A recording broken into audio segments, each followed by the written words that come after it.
All right, welcome everyone to today's video. Today's video is going to be slightly different from usual. As you can probably see, I'm not actually in my office. And what we're going to be doing today is something that I enjoy doing quite often, which is going for a car drive. And well, normally if I don't have the camera, I don't talk alone. But in today's video, I'm just going to be sharing some thoughts. I'm going to be answering some of the most common questions that I get.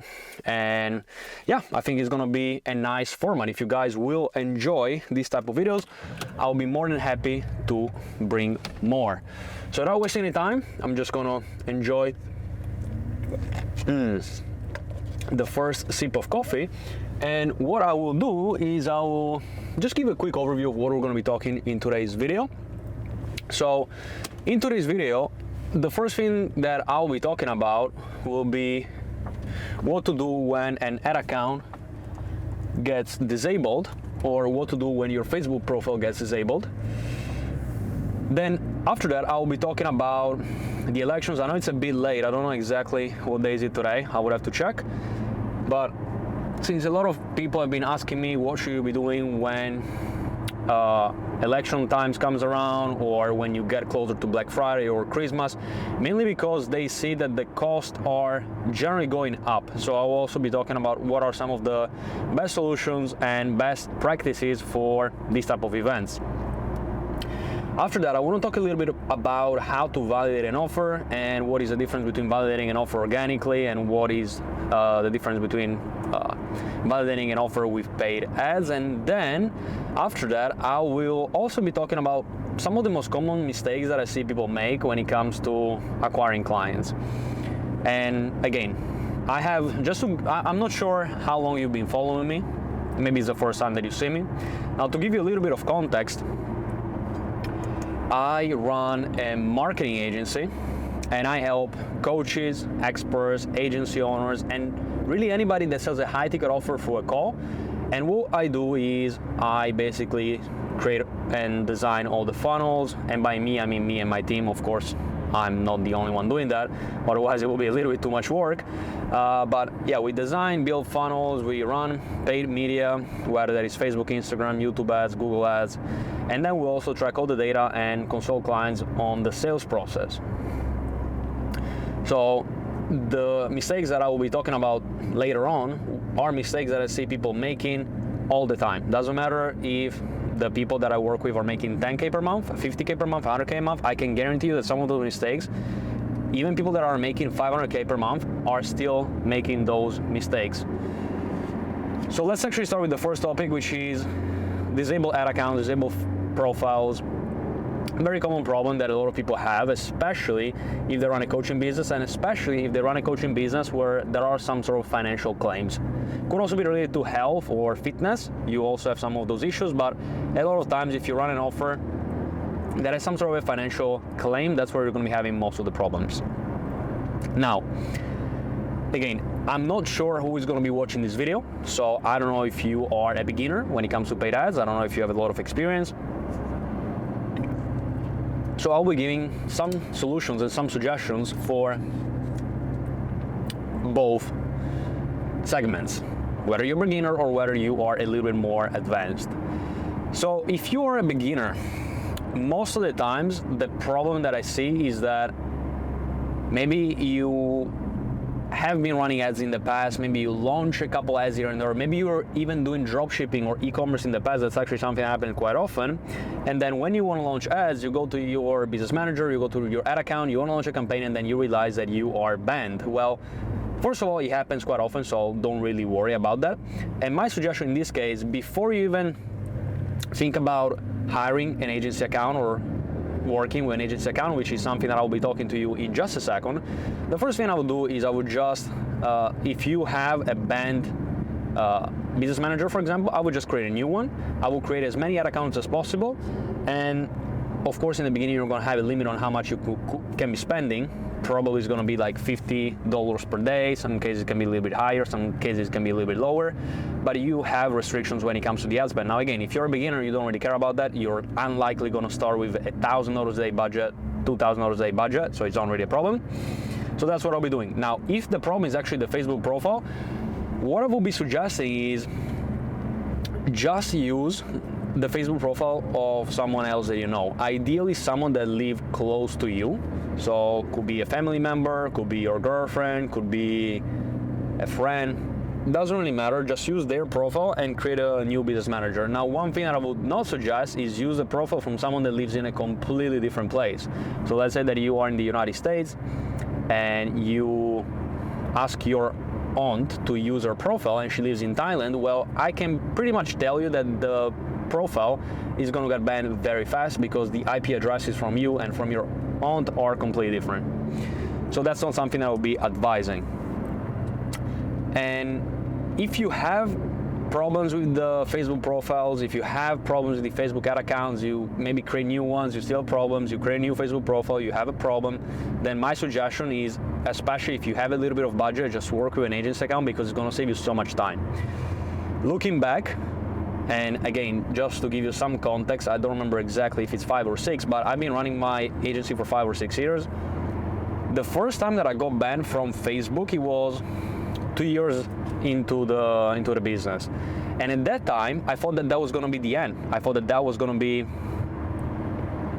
the last day as an agency owner. Well, of course, that wasn't the case. I did some research, I talked to some people, and that's when I first heard of agency accounts. And what are agency accounts? Agency accounts are basically accounts that are whitelisted. Again, unfortunately, it is a pay-to-play game. You pay a monthly fee to these agency account providers or a percentage of the ad spend, and in exchange, they give you the account, and every time that you have any problem, let's say that the account gets disabled, they replace it within a couple hours. Great, you never really have any problems with banned ad accounts anymore. Now, the only downside with that is that you don't own the account. You don't have the ownership. So the moment you stop paying, that's when they're probably gonna stop allowing you to use their accounts. Now again, if you ask me, is it better to run ads and don't have ownership? Oh, sorry, I think it's gonna be a bit loud. Is it better to run ads but don't have the ownership, or is it better to not have ads running at all? Well, the answer is pretty easy in my opinion. Again, there are also some other solutions where you do own the accounts, and again, I've tried a lot of stuff. Most of the times, going for an agency account is the best option. Now, one thing that you do have to watch out when it comes to agency accounts is that you have a lot of scammers out there. So really watch out who you work with. And if you want to have my suggestions, because I tried probably like 15 different providers over the last couple of years, just message me on Instagram and I will tell you the provider that I work with and that a lot of clients also work with. There is no affiliation. I generally couldn't give a shit about a $20 commission, $50 commission, whatever the case might be. I just want to help you out because it is a pretty annoying problem that I had in the past, and looking back, I was like, I mean, that's so easy to fix if you have the right connection. As always in business, if you have the right connection, you can solve so many problems. So yeah, in case you have any problem, in case you want to have any suggestion, just message me on Instagram and I'll be more than happy to help. Now, I talk about beginners, but I mean, for advanced people, if you have money and if you want to start spending a lot of money, just go for an agency account right away. Don't waste time trying to create a new profile, try to create a new business manager. You want to spend money fast, you want to spend a lot of money, go for an agency account. So that was the first topic for today. Second topic that I want to talk about is elections and what to do during these special events, which could also be, by the way, Black Friday, Christmas, what else? So whatever other occasion where there are more advertisers and there are more people spending money on ads. For example, right now it's November and there are the elections, and for the last couple of weeks I saw it across the board, costs are going up. And the way I see that is because CPMs are going up. CPMs, for those of you who don't know, basically indicate the cost to show the ad to 1,000 people. So let's say that your CPM is $10, that means that you're going to be spending $10 to show the ad to 1,000 people. Easy enough. Now, in the last 3 weeks, that number went up a lot. We had some accounts where the CPM was going up 2x, 2.5x, and in some cases it went up even more. Now the problem is that you don't really have that much control on that. It's just the platforms. The moment they see that there are more advertisers, the moment they see that there are politicians spending millions of dollars per day, Of course, they want everybody to pay more because they take advantage of it. It's a business at the end of the day. That's the same with Black Friday. They know there are more companies that are trying to sell their products. They know that people buy more, so they raise their prices. I would do the same if I was Mark Zuckenberg. Now, again, when it comes to special events like these, you have a couple different options. If you see that your costs are going up, the first suggestion that I would have, and in my opinion is the best, is you just need to create more ads. You need to test more creatives, because the more creatives you test, the higher the chances of finding new winning ads. And you've probably noticed that sometimes whenever you launch an ad, is doing very well, after a couple of weeks you see that the performance goes down. It just means that the ad is getting fatigued. And the moment you launch new ads, that's when the performance goes back to normal. So my suggestion is, occasions like these, try to have a little bit more ads ready to test, and just try to just launch more creatives. It's a pretty simple solutions. That's what we did in the last couple of weeks for pretty much most of our clients, and that's how we have been able to, quote unquote, fight these higher CPMs.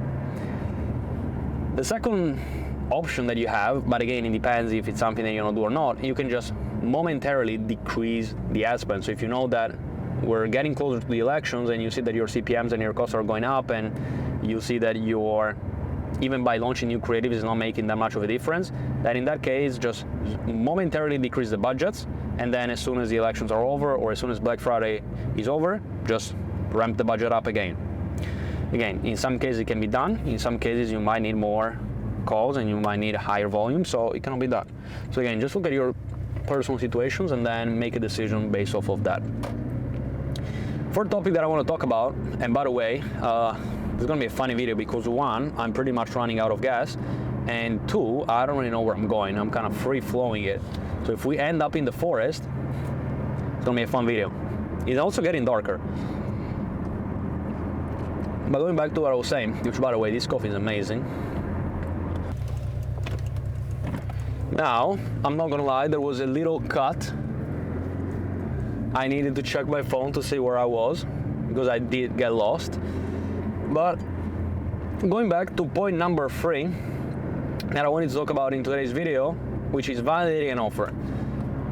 When it comes to validating an offer, you really have two options. You can validate the offer organically, you can validate the offer with paid ads. And both options have pros and both options have cons. So when it comes to paid ads, the cons is that of course you have to spend money. So if you don't do that, you need to have money.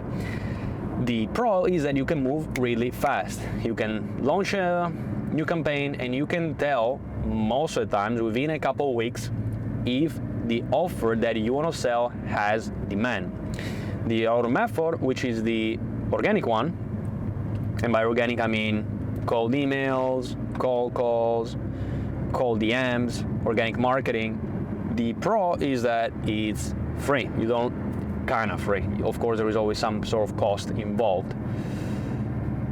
But the cons is that it's going to take quite some time. Now again, I don't really want to talk about how to validate an offer organically because that might be the topic for another video, but what I'll be talking to you about is how to validate an offer with paid ads, and especially what are some of the red flags of an offer. Because sometimes it happens, like we do have clients that come on board and they had a successful offer before and now they want to launch a brand new one and they don't want to waste time validating the offer organically. Which, should I be turning on the light? We'll see, maybe it's better. They want to validate the offer with paid ads, they want to move fast. Now, the red flags are, one, if there is not really any interaction on the ads, if you see that nobody's really like engaging with the ads, nobody's leaving comments, nobody's liking the ads, and if you see the CTR is pretty low, which by the way, of course, that could also be a problem of you creating ads that are not really resonating with the audience, so you don't really know how to create a winning ad. But in my case, over the last 5 to 6 years, I've created probably 3,000 to 4,000 ads.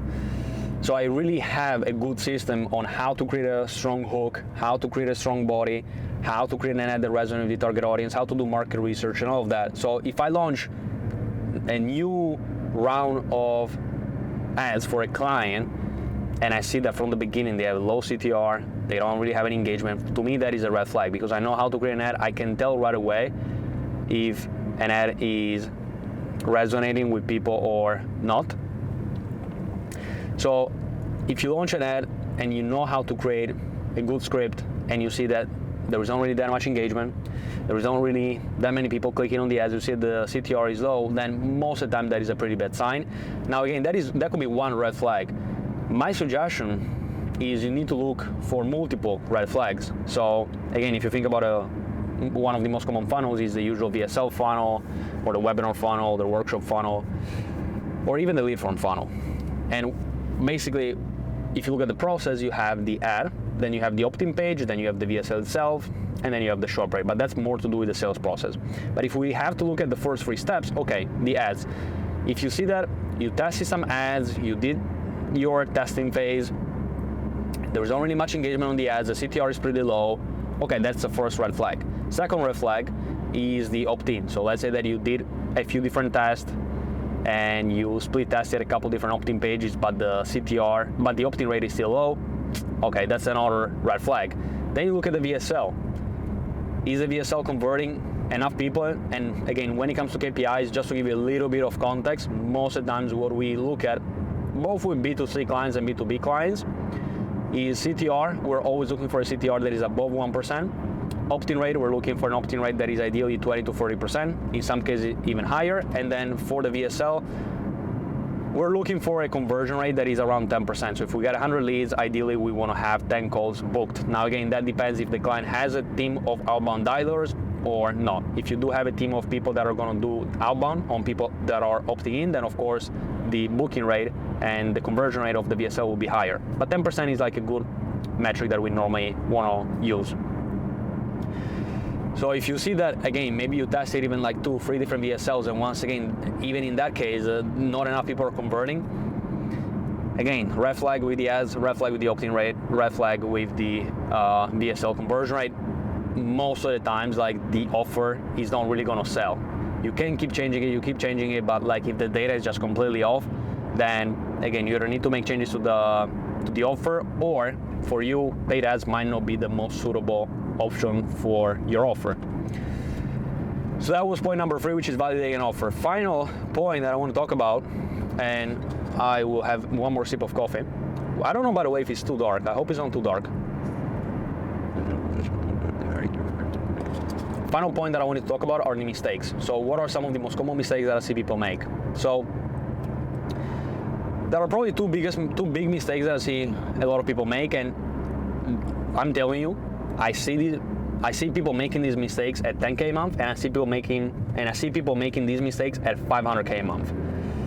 The first mistake is not tracking data correctly. Most of the times, when I have a call with a prospect, someone that wants to work with me, I'm also running low on fuel, great. I always want to look at their data, because if I can see their data, I can tell pretty much within 5 minutes if I can help them or not. Now, a lot of times, people don't really have that much data. They don't know how many leads are coming every single day. They don't know from which source these leads are coming from. Are they coming from organic Instagram? Are they coming from organic YouTube? Are they coming from ads? And if they're coming from ads, from which source are they coming from? How well is a VSL converting on a day-to-day basis? What's the show-up rate? What's the closing rate? They don't really track data. And again, if you've been following me for a while, you know that I am a little bit obsessed with data. I'm a little bit obsessed with numbers, but I do believe that business is a numbers game. If you want to win, you need to look at the numbers, because the numbers are going to tell you what you need to change. So if you're not tracking your data, it's going to be very difficult for you to optimize and for you to fix the bottlenecks, because you don't even know what are the bottlenecks. So that's one of the biggest mistakes that I see people make, and that's why if you're ever going to become a client, well, I can guarantee you that I'm going to be pressing you on just giving us as much data as possible. And also, I mean, if you work with us, we're going to be tracking all the data for you, but we cannot track all the data ourselves. We're also going to need you to update the call outcomes. We're going to need to know if a prospect that booked a call showed up, if they didn't show up, if you close them, and if you close them, what was the revenue, what was the cash collected, and just as much information and as many notes as possible about the call. So if you work with us, just be ready, because if I see that you're not updating the data, I'll be after you. So that was the first mistake. Now the second mistake, which is probably once again related to the first one, is that I see a lot of people making emotional decisions. Most of the times people are very impatient. People don't really understand that things take a little bit of time. And in most cases, I see people making decisions that are based on nothing, just based on their gut feelings. Someone gets a little bit stressed because a few days, like maybe the call volume is a little bit lower, now everything needs to be changed. Well, again, what you need to remember is that if you look at your business on a 24-hour window, of course it's going to go up and down. So that's why I always suggest looking at your metrics on a slightly bigger time frame to make bigger decisions. Of course, like on a day-to-day basis, you're going to be making decisions, but you're not going to be changing the funnel completely. You're not going to be changing the campaigns completely if one day the call volume is going to be a little bit lower. So again, always try to have a bit of a wider time frame, because if you make emotional decisions and if you make changes all the time, I can guarantee you that it's going to be very difficult for you to be successful when it comes to acquisition. Because too many changes most of the times bring too much chaos, and too much chaos brings inconsistency in the results. So these were my suggestions. These were the 4 topics that I wanted to talk about today. So we talked about what to do if an ad account is disabled, what to do if your Facebook profile is disabled. We then talked about what to do during special events, elections, Black Friday, Christmas, and periods where there are more advertisers and where these platforms charge you more to show your ads to your ideal audience. Then we talked about how to validate an offer and how to do it organically and paid ads, the pros and the cons. And finally, we talked about the most common mistakes that people make when it comes to business in general. Of course, that can be applied to ads, can be applied to acquisition, but the 2 mistakes that I mentioned before apply to business in general. So with that being said, I think it's getting pretty dark. I think I need to refuel my car. So let me know if you liked the video. Let me know if you enjoyed this format. If you did, I will make sure to create and record more videos just like this one, where again, I just go around, drive, have a coffee, and just talk. So if you liked it, make sure to let me know. If you have any question, as always, it's very easy. You just leave a comment down below, or you message me on Instagram with your questions. So that being said, I'll finish my coffee and I'll see you next time. Bye-bye.